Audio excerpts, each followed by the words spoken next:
So whether it's for medical use or it's for recreation, the use of marijuana is on the rise here in the United States. And if you do partake, you're going to want to think twice before taking any type of drugs on board a cruise ship.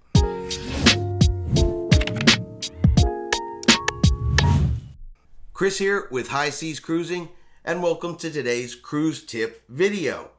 Like always, before we get started, if you would, hit that subscribe button. It's always free for you to do so and does help our channel to continue growing. All right, let me start off by saying that I don't have any opinion on this subject personally. What you do is completely up to you. Like I like to say, you do you. But when it comes to cruise ships, my opinion doesn't really matter, and neither do any of your state laws that say it's legal. Every cruise line has policies that prohibit any drugs or controlled substances from being brought aboard the cruise ship. And this does include medical marijuana. You do have to go through security, which is a normal process.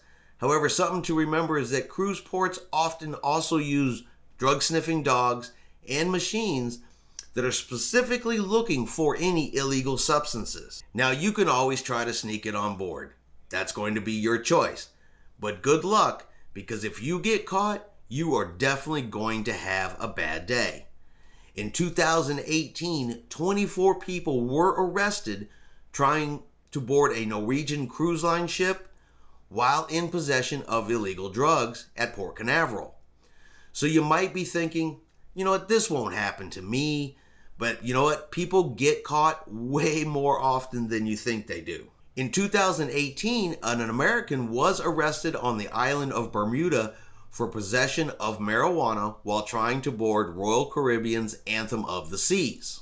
They searched her and her cabin, and they found more drug paraphernalia in her cabin as well. Now, she was fined $4,000 for this, and she had to pay that before she was even allowed to leave the island again. In 2016, the Bahamian authorities found a Carnival cruise ship passenger in possession of 9 grams of marijuana.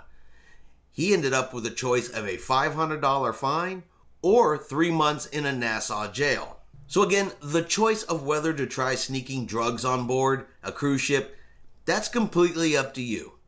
Just remember that federal charges in the United States or even arrest in foreign countries with very different laws than you're used to here can ruin anyone's vacation. So the question becomes, is it even really worth trying? Something you're going to want to think about if you're that one person out there that thinks, don't worry about it, I can sneak it on board. I do highly recommend you think about that twice before you do it. Remember, you go out on your balcony on your cruise ship and try to do something like that, chances are one of your neighbors, these cabins are close enough together, they're going to smell it, they're going to notice it, they are going to report you, and your vacation will be over. That something like that will get you arrested and will get you kicked off a cruise ship. So is it really worth it? All right, I hope you have enjoyed today's video. If you have, do me a favor, give it a thumbs up. Have yourself a great day, and we will see you out on the high seas.